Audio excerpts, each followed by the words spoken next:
It's 9 o'clock in the morning. It's the 10th day of July, 2024. It is 70 degrees and a little hazy but sunny. So it might be a good day. Don't know.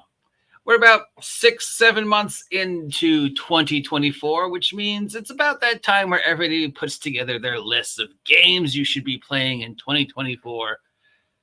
And now more than ever with September 2024 Dungeons & Dragons, brand new 6th edition. I don't care what you say, it's 6th edition comes out. We're seeing more and more of those lists. Games you should be playing, games to play.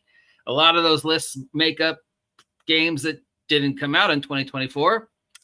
And a lot more of those list games that aren't out yet, like MCDM and Daggerheart, neither of which will be out in 2024. Both of which will be out in 2025, or in the case of MCDM, much later than 2025. So what actually came out this year that is worthy of putting on your list of games you should play that aren't 2024 D&D? I went through a couple of the lists online over the past hour and a couple YouTube videos. Most of them are either about games that already came out. A lot of them are games I would have said anyways. And then a lot of them are lists of games that aren't out yet. So the Diablo RPG, not out yet.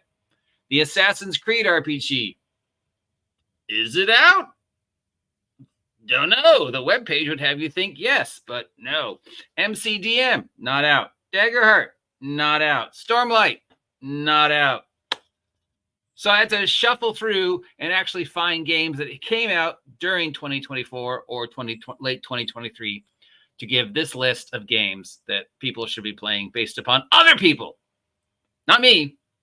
Because, my list of games you think you should be playing in 2024 are going to be a lot smaller.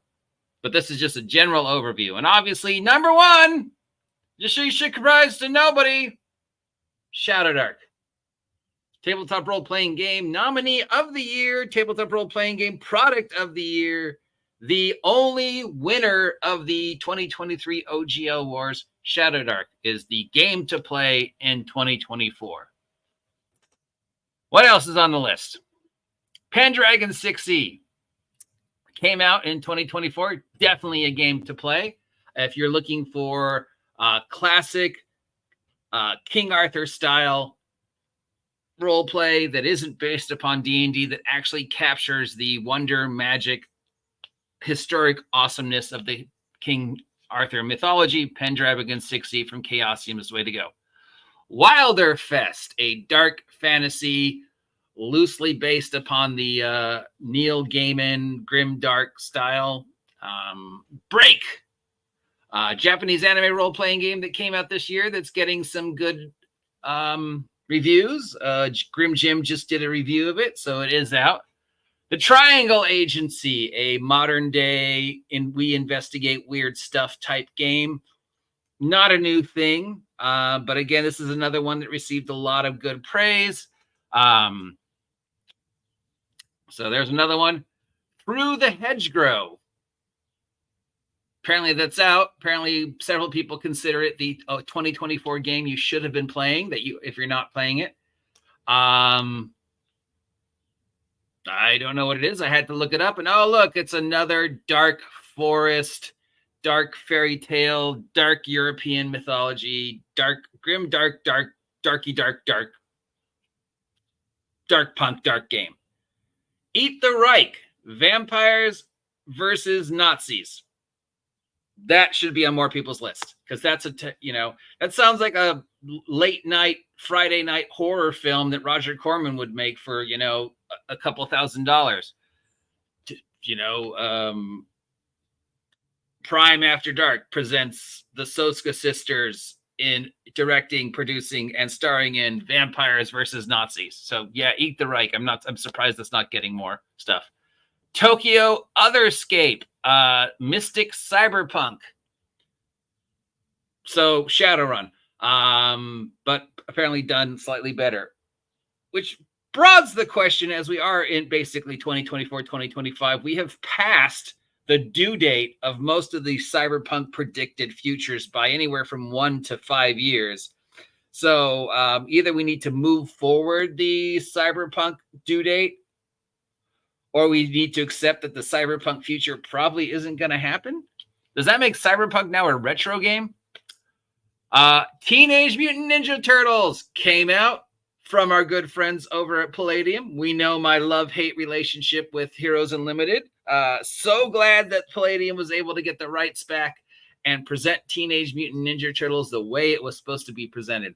Some people will say it's too late, but no, it isn't, because Teenage Mutant Ninja Turtles is still in the public eye. There's still Teenage Mutant Ninja Turtle toys being made. There's still Teenage Mutant Ninja Turtle comics being made. There still always seems to be a Teenage Mutant Ninja Turtles cartoon.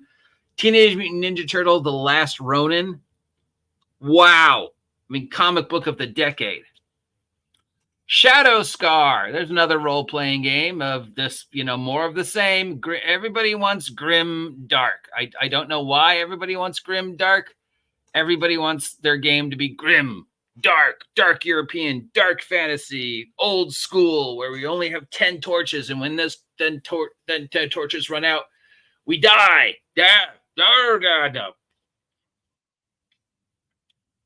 I don't want that. I don't want to. I mean, I love Shadowdark. I love Kelsey. I don't want to play grim, dark role playing, but apparently lots of people do, or at least people think people do. The Diablo RPG, not out. It's on the list, not out. The Assassin's Creed RPG, don't know. This one's a mystery. Because if you go to the Assassin's Creed RPG role playing game, it reads like it's out.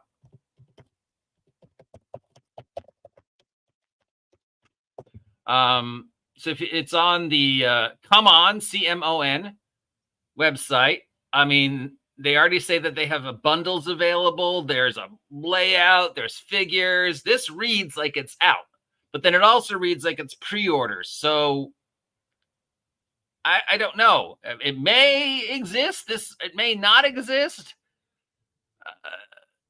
Since Assassin's Creed is, a video game about one guy doing stuff, how do you make a whole campaign / about a bunch of guys doing stuff? Because if everybody in the campaign can do the exact same things that the Assassin's Creed character can do, kind of ruins how special the Assassin's Creed character is. Unless it includes the rules for jumping from very, very, very, very, very high heights and surviving by falling into something as simple as a box of apples. Have you seen that video? It's from the latest or the last Assassin's Creed video game. They've got the main character. He's standing on top of this gigantic clock tower spire. It, does the pan all the way down to the ground. It's got to be at least 20, 30 stories. He's really, really high up. You can see the roofs. Birds are flying underneath him. And he does the classic Assassin's Creed jump. And he lands in like a teeny 1x1 box of apples and rolls out, and he's fine.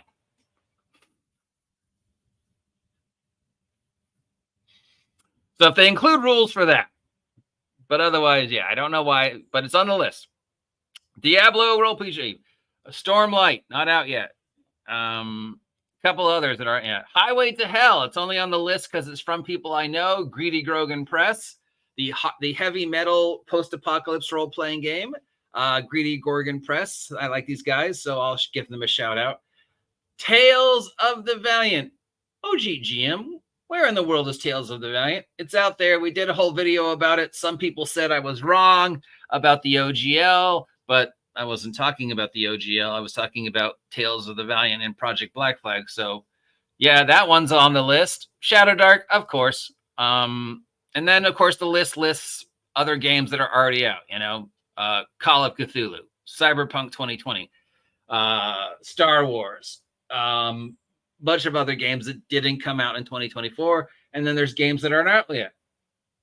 So in closing, yes, Virginia, there are games on the market that are not 2024 D&D. There are games that have come out last year, this year, next year, over the past 50 years that exist, that are as good or better than Dungeons and Dragons. There are plenty of games on the market that are as good or better than 2024 September D&D.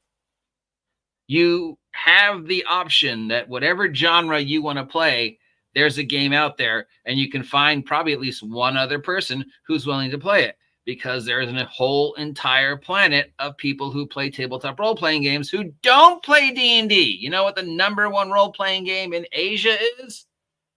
Call of Cthulhu, not D&D. You know what the #1 role-playing game is in Western Europe? Not D&D. You know what the #1 tabletop role-playing game in Eastern Europe is? Not D&D. You want to know what the #1 tabletop role-playing game is in South America? Not D&D. Yeah, it's not D&D. So there's a list. Now, I'll do my own list, of course, of games I think you should play. But I wanted to do the general rundown that it appears that pretty much everybody agrees that of, Shadow of the Weird Wizard's on almost every list. Tales from the Valiant is on pretty much every list. Shadowdark's on every list. There's a couple others that repeat. Pendragon, the games that didn't come out that everybody was excited about, like Stormlight, Diablo, Assassin's Creed, Pathfinder 2, Remastered Core. But does that count? Because Pathfinder 2 is already out and has been, and I don't know really, Remastered Core. Yeah, no, it's don't even get to talk about it. So yeah, basically it breaks down to about the same 5 games, and then a lot of other obscure, weird ones. No superhero games on any of the lists. Very few space games. A lot of cyberpunk, a lot of grim, dark fantasy, and the top of everybody's list is Shadowdark. So suck it, each and every one of you that said Kelsey wouldn't amount to anything. Yeah, I'll do my own list. Till next time, I'm the OG GM. If you appreciate this, let me know. If you never want to hear me do this ever again, let me know. Till next time, see you.